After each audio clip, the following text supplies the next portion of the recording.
That Latin Mass story that I reported on a couple of weeks ago took over Catholic discourse online. Well, it's not going away, as was predicted by virtually everybody who talked about this.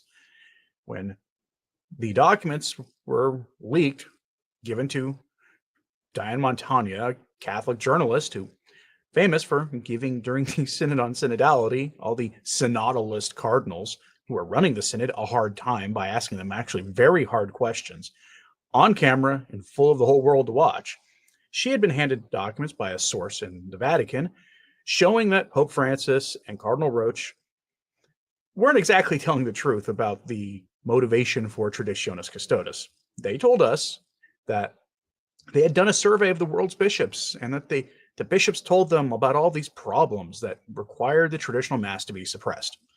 Turns out that according to that survey, according to the document Diane Montagna leaked, that most of the bishops were actually pretty ambivalent to the traditional mass and thought the system that Benedict XVI had put in place was good and should be protected. So, yeah, if you've read the letter Francis sent to the world's bishops, and if you read Traditionis Custodes, and if you paid attention to anything Vatican officials said after Traditionis Custodes about the subject, you know that the reality of that survey and what they said don't jive. They don't line up. They were lying either to themselves or to us. I will leave that all in God's hands.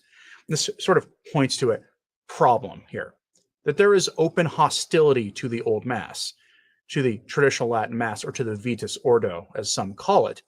And this is compounded by something that happened last weekend, which is Diane Montagna got her hands on some more documents. Didn't make a lot of news, which is odd. But there's a hostility to the Old Mass underlying everything. And it's obvious in virtually every high-ranking official in the church today, going all the way to the top. There are questions about whether Pope Leo will rescind Traditionis Custodes, but he is widely acknowledged to be in favor of honoring precedent, meaning honoring and preserving established norms. So it seems unlikely, since the norm now in the church is that outlined by Traditionis Custodes, excuse me, and the responses ad dubia, which had been issued the following December by the Dicastery for Divine Worship and the Sacraments. So it seems unlikely that Traditionis Custodes is going to be rescinded. And I would love to be wrong about that. Let's pray that I'm wrong about that together. And I will happily come on here and say, yeah, I was wrong about that prediction, should it come to pass.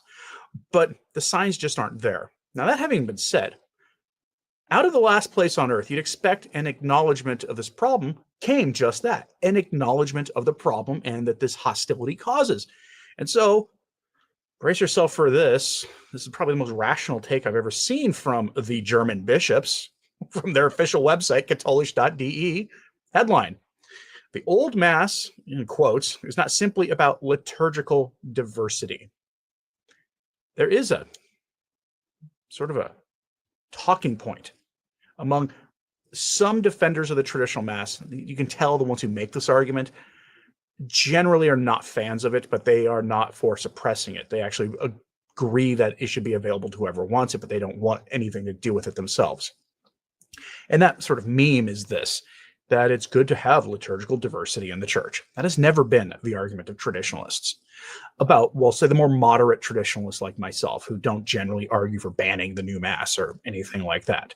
That simply allowing access for it enriches the church.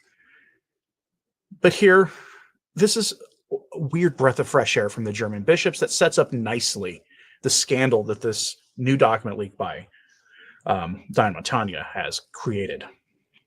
This is a very short piece, as all things in Katholisch. The piece is written by someone calling himself Bjorn Odendahl. Discussions about the severe restrictions on the Old Mass never completely died down after the publication of the Decree Traditionis Custodes in 2021 and its implementing regulations. But after the death of Pope Francis, the debate has flared up again with renewed fervor. Adding fuel to the fire was the survey commissioned by Francis in the local churches prior to the decree, excerpts from which have now been leaked. The tenor: the late Pope interpreted the survey in a very one-sided and negative way in order to restrict the Old Mass. While the Vatican has since clarified that the survey results are incomplete and that further surveys have been conducted, questions remain. Were the severe restrictions on the Old Mass justified, or was the liturgical diversity of the Catholic Church curtailed without reason? The truth probably lies somewhere in the middle. The fact is, the fragmented regulations make the followers of the Old Mass feel harassed and stigmatized. They are retreating into their own enclosures even more than before. But it is also true that the Old Mass is not simply part of the Church's liturgical diversity or culturally determined and regionally celebrated special form. Rather, the Old Mass is often the liturgical expression of a parallel society within the Church. This is accompanied by a rejection of other achievements of the Second Vatican Council. Well, tell me the achievements of Vatican II. I'll wait. The exaltation of the priesthood and the disdain of lay people in general and women in particular. In short, adherents of the Old Mass often have a different view of the Church and the world, one characterized by a romanticization of the past. It is not impossible that Pope Leo will relax some of the implementation provisions of Traditionis Custodes to pacify followers of the Old Mass. However, complete retraction of the decree would be a fatal sign that a backward-looking view of the Church is a natural part of our Church. Now, he's not wrong, I don't think, about a lot of that. However, this is clearly this is a sympathetic take from a modernist perspective. And I think here this is the best you can hope for, is that the Pope may relax some of the implementation provisions of Traditionis Custodes, but a full repeal is not going to happen. I would be shocked. Again, I would love to be wrong about that. But I don't disagree with this statement here, where he says the Old Mass is often the liturgical expression of a parallel society within the Church. I don't disagree with that at all. It's not wrong. It's not incorrect. You have plenty of traditional Catholics who will tune out of everything going on in the outside church and just retreat to their hardline traditionalist parishes. But I don't disagree. But I think what they're missing the point here is this. There have been some laymen who often get blamed for Traditionis Custodes by people who should know better and who are extraordinarily uncharitable in their interpretation of things. People like Taylor Marshall, John Henry Weston, which, by the way, the LifeSite news story took a wild turn yesterday, and the only reason I'm not reporting on that now is because there might be more news today. So I'll probably cover that tomorrow. It doesn't look good, though. But John Henry Weston and Taylor Marshall have done a lot to bridge the divide between traditional Catholics and everyday, more conservative Catholics, people who want the Catholic faith, who want their masses to be more reverent than they are, but maybe they're not exactly sold on the harder line traditional position of wanting to suppress the new Mass and restore the old. So this parallel society thing is sort of true, but there are bridges to that divide, and Taylor Marshall is one of them. And they don't acknowledge it. Instead, they attack him. And I think that's because people like John Henry Weston and Taylor Marshall and others bridge that divide. That's the last thing they want. Because at the end of the day, the German bishops, kudos to them for publishing an article like that. But they have been at the forefront of putting the laity in charge of parishes, of putting the laity in charge of changes to the liturgy and all sorts of other new synodal nonsense. And if they got their way, you wouldn't have reverent masses. You would have totally man-centered liturgical celebrations of stuff. But it wouldn't be a Catholic Mass anymore. The article also made a good point in saying that there was a very different view of the Church. Traditionalists typically try our best to hold to the pre-Vatican II ecclesiology, the understanding of the relationship of the Church to man, the Church to God, and the Church to the outside world, and everything that springs from that. Versus the change to the ecclesiology, which all the prelates in the hierarchy basically say changed at Vatican II. And Cardinal Roche, author of Traditionis Custodes, and several others repeated him, including Pope Francis, said that the ecclesiology of the Church changed at the council and that the Old Mass was no longer compatible with it. That's a statement that, if you take it to its logical conclusion, means they're admitting to a new religion. That's what they were doing. And that's why we object. But that Catullus story sets the stage for the main story. See, Diane Montagna last weekend issued a new report on the traditional Latin Mass ban that further fanned the flames of scandal, at least online. Outside of Catholic online groups, it did seem to be largely ignored. And no one ignored it harder than the Vatican. See, as you'll recall, Diane Montagna and others asked Matteo Bruni, a senior Vatican official, about the truth about Traditionis Custodes being built on lies. And the Vatican had basically no response. And now they're being called out in this important piece that we're not going to let be ignored. That includes the latest on Diane Montagna's findings, as well as those from Italian priests who started digging. So we go here to the New Daily Compass, a website that you should be adding to your reading list if you read Catholic news outside of what people like me do on YouTube. With the headline, "A Scandal of the Traditional Latin Mass, Vatican Communication Unable to Respond." The Daily Compass writes the director of press office, Bruni, that'd be Matteo Bruni. And that's the man in question. That's a literal photograph from when he was being asked these questions. You can see he doesn't look pleased, even though obviously the communications office knew that when they were going to have a press event about, I believe it was for the votive mass for care for our common home that the Pope published, they had to know that they were going to be asked questions about this. And they had to have prepared. And that's what makes their response all the more astonishing. Here are the details. Last week, there was no end to talk about what we have dubbed the Vatican Watergate. Diane Montagna, author of the scoop that revealed how the outcome of the consultation on the application of Summorum Pontificum, carried out in 2020 among diocesan bishops, was different from what was implied in the opening words of Traditionis Custodes, has published the Vatican Protocol number of the original opinion of the Congregation for the Doctrine of the Faith. It is the proof that puts an end to the question of the authenticity of the previously published texts, an authenticity that the director of the Holy See Press Office, Matteo Bruni, responding irritably to a question from Hannah Brockhaus, so my bad, I said Diane Montagna, it was actually Hannah Brockhaus, my apologies, originally addressed to Monsignor Vittorio Francesco Viola, had said he could not confirm.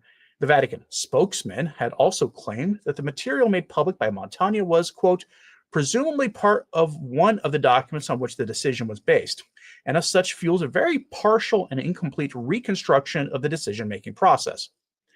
Bruni, however, was unfortunate because during the press conference on the 3rd of July, he was probably unaware that at the same time, the publishing house Fede et Cultura was launching the pre-sale of the book La Liturgia, the Liturgy is Not a Show, the questionnaire to the bishops on the ancient rite and a new weapon of destruction of the Mass. And we're going to pause here. I, yesterday in my live stream, talked about the blog Mason Latino being suppressed. I've clipped that part of the discussion for a video for the coming days if you missed it. Something to bear in mind. That was the book that they were pushing when suddenly their website got pulled. Okay? That was the final straw. We don't know why Google cared enough to suppress them. So, keep that in mind. The plot thickens. This is all yesterday's live stream is directly connected to this one. The book that probably got them suppressed. The volume written by Don Nicola Books, whom I have got talks from on this channel in the past, and Saverio Gaeta announces that it will publish the overall judgment of the congregation with a complete collection of quotations from bishops who are opposed to touching Summorum Pontificum. A preview was provided to Montagna herself, who a few days ago, in response to Bruni, was able to post online both the protocol number and other previously unpublished parts of those documents, which according to Bruni would have fueled a very partial reconstruction. Now that further documents have been released, and we know that we can find the complete documentation in the book by the two authors, the response given to Brockhaus on the 3rd of July appears even more problematic. On that occasion, the Vatican spokesman said that the consultation mentioned above was subsequently supplemented by other documentation, other confidential reports, including those results from further consultations received by the Congregation for the Doctrine of the Faith. However, we know that Francis in Traditionis Custodes made no mention of any material other than the, quote, wishes expressed by the episcopate and, quote, the opinion of the Congregation of the Doctrine of the Faith. So what is this other documentation brought up for the first time by Bruni in his response to questions about Montagna's initial revelations? The New Daily Compass asked him directly. We acknowledge that Bruni responded to our email this time. Unfortunately, however, he did not provide any clarification on an element that was unknown until July 3rd and revealed by him during the aforementioned conference. On the decision-making process regarding the suppression, the director replied, quote, as written in the motu proprio itself, the congregation for the doctrine of the faith formulated an opinion on the matter and wishes expressed by the episcopate were also taken into consideration, further broadening the elements in which to base the decision. And it goes on, and he had no answers. Now, I'm going to offer something here. There may never have been any of those wishes expressed in writing. Remember, he said the episcopate. Well, that includes the bishops who work in the Roman Curia. And it could very well have been that the episcopate here refers to Cardinal Roche and those in his orbit. If you go back to last summer, Rorate Caeli caused a huge stir late spring and early summer by reporting that Traditionis Custodes II, a sequel that would have finished the job of suppressing the Mass, was about to be handed to the Pope for his signature. And when the date came and went without it being passed, people started questioning Rorate Caeli's credibility. And then it was revealed that a few people in Rome, as well as Eastern Orthodox patriarchs, worked on Francis and got him to change his mind about further suppressing the traditional Mass. And that one of the decision points for Francis on that was his most enduring trait of all. I have said a lot of negative things about Pope Francis, but there's one thing that I really liked about him. He had no tolerance for ambitious prelates. He did not like them. And Cardinal Roche was known to be very ambitious and pushed too hard. And that was probably the final straw. So Francis shelved his further suppression of Traditionis Custodes. That all happened. Reported on it last summer. And it does show you that there has been more pressure going on. And so it was likely Cardinal Roche and a few other bishops in his orbit that were that episcopate, those episcopal figures who were influencing Traditionis Custodes. Now, one response we've seen from laity to all of this is, well, this.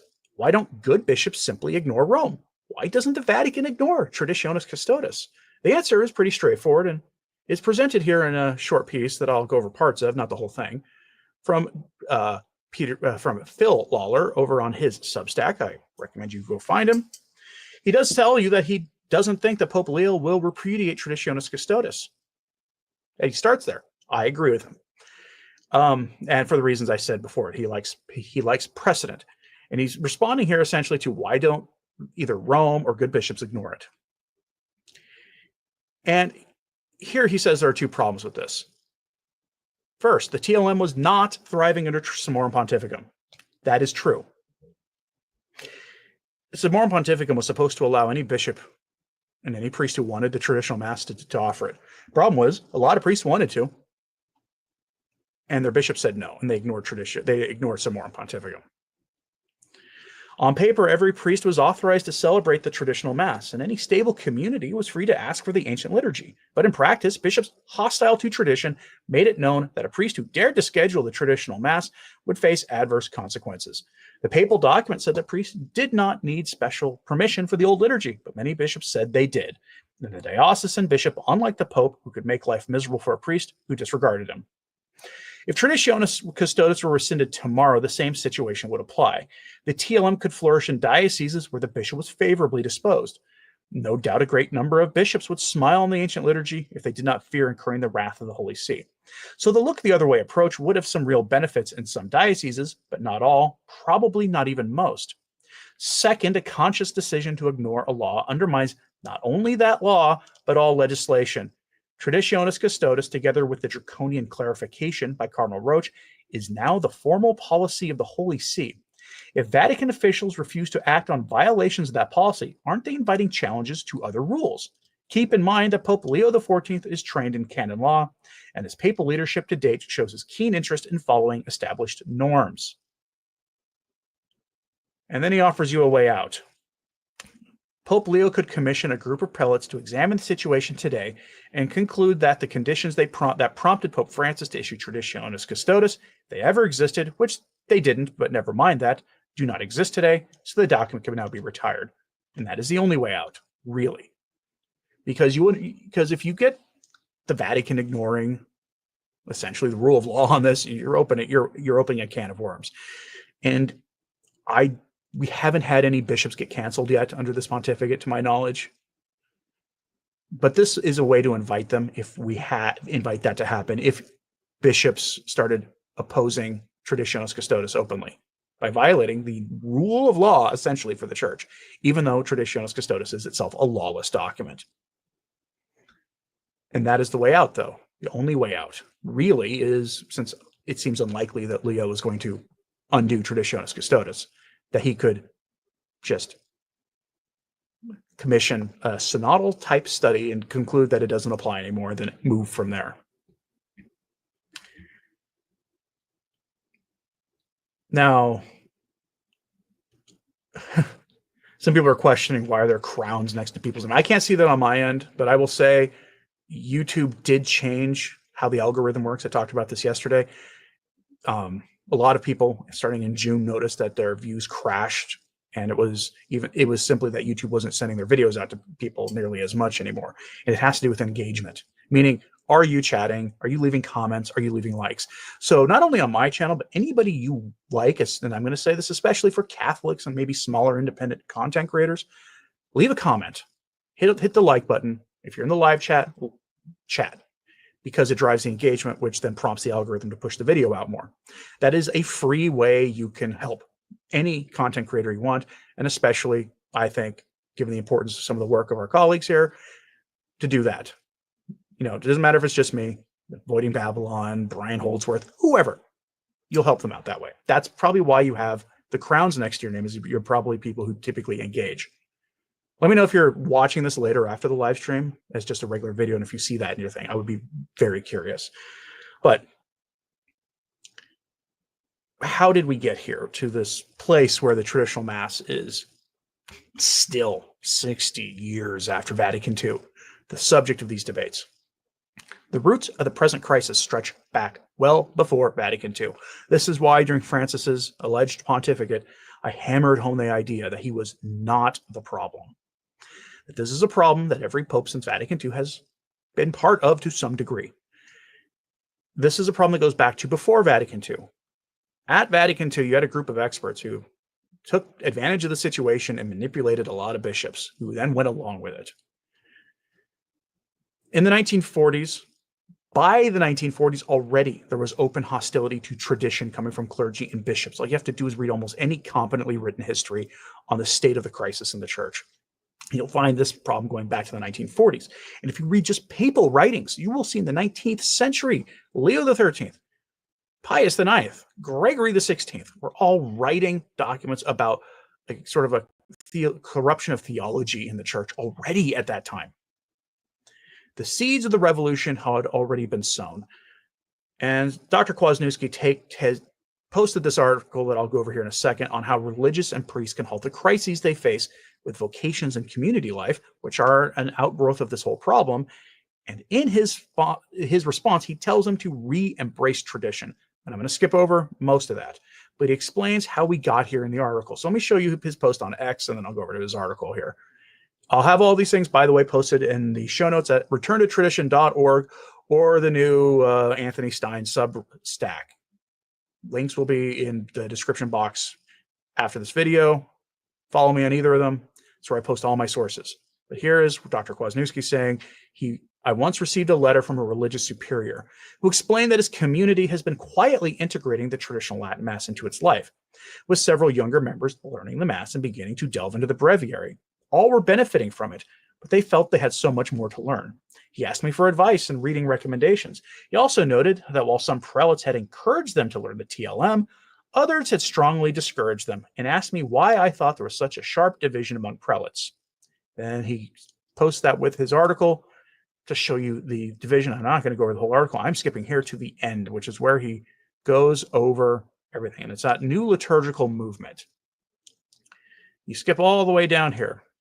He says, as for why some prelates would be opposed to the recovery of liturgical tradition, there's much that can be said, but this much is clear.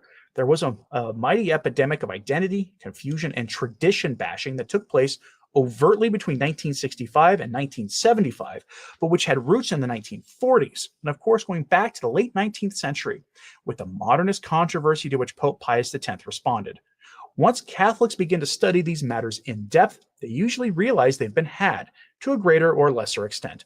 They have been lied to. Their birthright has been stolen from them. Older generations do not take kindly to criticism of the novel and enthusiasm for the traditional. I wrote about this in an article. Can we explain the anti-Tridentine phobia or rage? Some anti-traditionalists say that having the old rite in the church causes division. How can they ignore the fact that the Novus Ordo has produced more division than has ever been seen in the history of Western liturgy? Don't be put off the right path by those who discourage you from pursuing what is clearly your right and indeed your birthright.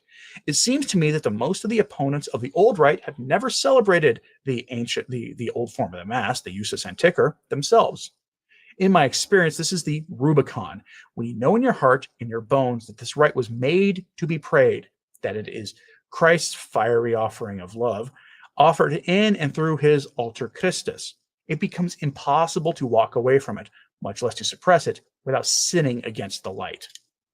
And that is his explanation for how we got here. And I think it's the best one I've seen. But the Vatican is ignoring this completely, at least for now. I will give you a little bit of hope. Take this with a grain of salt, but the Pope is currently on vacation, and he's doing two things. One, he's examining the number of figures he has in the Roman Curia, who has what position, and he's rumored to be looking at a complete overhaul. That doesn't necessarily mean a good overhaul, but an overhaul, meaning you'll see probably Cardinal Roach and Cardinal Fernandez and others reassigned, maybe to a diocese somewhere, and new people in their positions. The other thing he's said to be doing is writing his first encyclical. And people are just guessing all over the place about what he's going to write about. AI is one thing he's talked about extensively that he will be writing about. We don't know if it'll be in that document or not. Others think it might be the traditional Mass. If I had to guess, if it wasn't going to be about AI, it would be something to do with unity and synodality, because those are the things he talks about the most. By the way, I just want to throw this out there.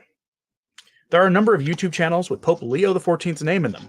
I'm not going to say the names of the channels. All you have to do is find a YouTube channels with his name in them. They are all AI generated, every single one of them. They generate fake homilies, and then they often clone his voice, but not always. Sometimes they just use a normal AI voice, and then they tell you that the Pope said a bunch of stuff that he never said. There's lots of these channels out there. They all violate YouTube's terms of service, but they don't typically get enforced that well. I would caution you against them and learn how to spot AI. Otherwise, we're all going to be taken for a ride if we don't learn how to spot it sooner rather than later. Philip says, Cardinal Roach is over 75, out to pasture time. Yes, he has a legitimate excuse to get rid of Cardinal Roach from the office he holds now, because he has hit the mandatory age of retirement for a cardinal, for a bishop. However, the Pope is free to not accept the retirement resignation that they're required to submit and keep him on. Typically, though, if they do keep them on by the age of 80, they then send them out to pasture. But again, not always. I'm curious, though. That's why he says the AI dubbed videos are terrible. They often are. That's why you see a lot of these channels will get lots of views on their videos, but then they don't have a lot of subscribers because people can intuitively tell there's something wrong. But just be aware of them. There's nothing really much you can do except use the report button that's on your screen to deal with them. All right, folks, I'm curious what you have to say about all this, so let me know in the comments, please. Like and subscribe if you haven't. It does help. Share this on social media. That helps too. Leave a comment. All that stuff. It definitely helps. And if you ever thought about supporting the work we do here at Return to Tradition, options in the description box below, as well as that subscribe plus button. Otherwise, it's Patreon and that kind of thing. All those options asked for by viewers of this channel. And they do help keep these daily messages coming. Pray for the church. I'm Anthony Stine. Ave Maria.